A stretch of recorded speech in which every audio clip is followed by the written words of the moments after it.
आम आदमी पार्टी के वरिष्ठ नेता संजय सिंह जी इस वक्त हमारे साथ मौजूद हैं। अरविंद केजरीवाल जी भगवंत मान के साथ उद्धव ठाकरे जी से मिले। प्रधानमंत्री नरेंद्र मोदी को सुनाने में कोई कसर नहीं छोड़ी। प्रधानमंत्री हर मंच से कहते रहते हैं उनको, देखिए कितनी बुरी चीजें सुनाई जाती हैं ऑपोजिशन द्वारा, आज तो पुतिन से भी तुलना कर दी गई है। देखिए, मैं समझता हूं कि एक बहुत अच्छी बात आज की मीटिंग में निकल के आई और उद्धव जी ने एक बात कही कि भाई दरअसल लोकतंत्र विरोधियों के खिलाफ देश प्रेमियों की एकजुटता है। ये जो लोग इस देश से प्यार करते हैं, जो लोग इस देश के लोकतंत्र से प्यार करते हैं, जो लोग वास्तव में भारत के संविधान से प्यार करते हैं और यकीन रखते हैं भारत के संविधान में, उन लोगों को आज एकजुट होना पड़ेगा। और ये कोई विपक्षी एकता जैसी बात नहीं है, बल्कि देशभक्तों की, देश प्रेमियों की एकजुटता है लोकतंत्र विरोधियों के खिलाफ। अब जो नरेंद्र पुतिन का शब्द भगवंत मान जी ने दिया, आज आप परिस्थितियां देखिए क्या है। लोगों को लगता है कि भाई 24 में दोबारा आ गए तो देश का संविधान ही बदल देंगे।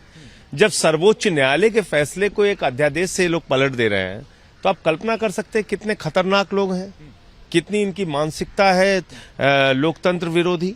तो मैं समझता हूं कि ये इस वक्त जो आज मुलाकात हुई है उद्धव ठाकरे जी से और कल जो ममता बनर्जी जी से मुलाकात हुई, ये बहुत ही सार्थक और अच्छी मुलाकात रही।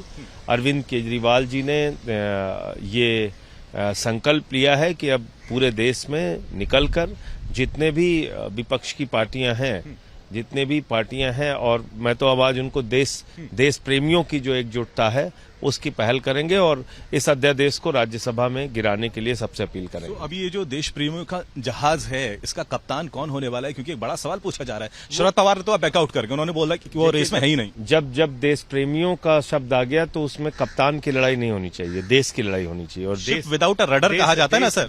देश जो है वो सबसे सेनापति तो चाहिए। देश सबसे बड़ा है, देश सबसे बड़ा है। ये सवाल आगे चल के मुसीबत बन सकती है। व्यक्ति से सबसे बड़ा देश है, तो बाकी सवाल उसके पीछे हो जाते हैं।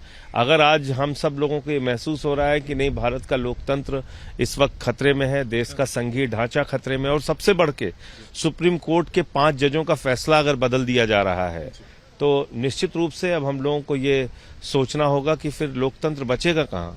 चुनाव में फिर आगे जाना भी है कि ये खत्म हो रहा है चुनाव की राजनीति का सारा सफर। सर, आप मुंबई में आए हैं तो एक सवाल आपसे पूछना पड़ेगा। अब जबकि ईडी एक बार फिर से आप लोगों के ऊपर शिकंजा कस रही है, पार्टी वर्कर्स का, नेताओं का क्या मोराल इस वक्त नीचे होता है? पार्टी की इमेज को धक्का लगता है क्योंकि महासंग्राम आने वाला है। देखिए, ईडी को मैं कहता हूं कि एक एंटरटेनमेंट डिपार्टमेंट बन चुका है और रोज झूठी जांच करना, लोगों को प्रताड़ित करना, परेशान करना।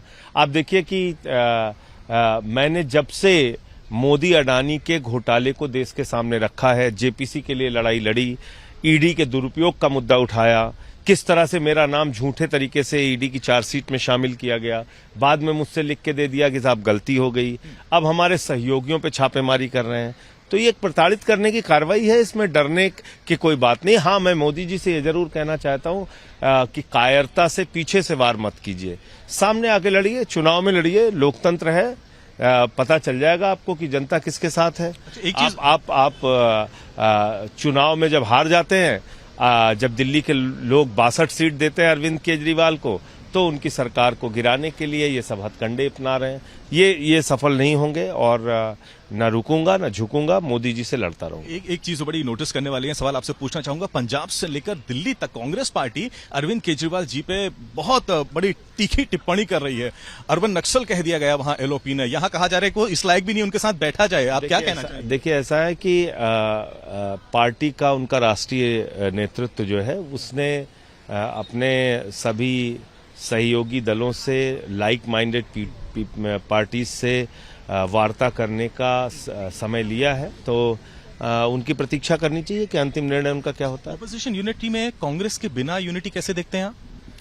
देखिए, ऐसा है कि उनका कोई आधिकारिक बयान आने दीजिए, सबसे बातचीत करके जो निकलेगा निष्कर्ष तब बताएंगे आपको। क्योंकि सवाल इसलिए पूछ रहा हूँ, 7 दिल्ली की, 13 पंजाब की, मतलब 20 पे असर पड़ जाएगा। नहीं, मैं ये कह रहा हूँ कि सिर्फ 2 प्रदेश की पार्टी नहीं है कांग्रेस, ना आम आदमी पार्टी आज की तारीख में 2 प्रदेश की पार्टी है, पूरे देश में पार्टी का विस्तार है। तो उनकी एक राष्ट्रीय स्तर की लीडरशिप है। वो सब क्या सोचते हैं कि वास्तव में देश का संघीय ढांचा बचना चाहिए या नहीं, लोकतंत्र बचना चाहिए या नहीं, सर्वोच्च न्यायालय के आदेश का कोई मायने है या नहीं, तो इसकी प्रतीक्षा करते हैं। आखिरी सवाल है, नई पार्लियामेंट की बिल्डिंग है, उसको लेके हंगामा मचा हुआ है, आप सब लोग बॉयकॉट कर रहे हैं, लेकिन पार्लियामेंट तो सबकी है ना सर, बॉयकॉट का क्या मतलब? बिल्कुल सबकी है। तो क्या महामहिम राष्ट्रपति जी की नहीं है? अगर पार्लियामेंट सबकी है तो हमारे देश के महामहिम राष्ट्रपति जी की पार्लियामेंट नहीं है क्या? कदम ही नहीं रखेंगे?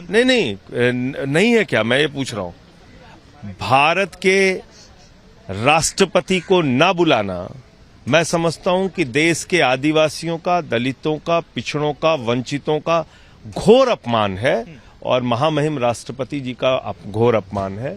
आप संसद भवन के उद्घाटन में राष्ट्रपति को क्यों नहीं बुला रहे हैं? और अगर नहीं आप बुला रहे हैं तो आम आदमी पार्टी इसका बहिष्कार करेगी और दूसरे राजनीतिक दल भी इसका बहिष्कार कर रहे हैं। बहुत बहुत शुक्रिया सर। कैमरा पर्सन सुनील वैद्य के साथ पंकज उपाध्याय, मुंबई, आज तक।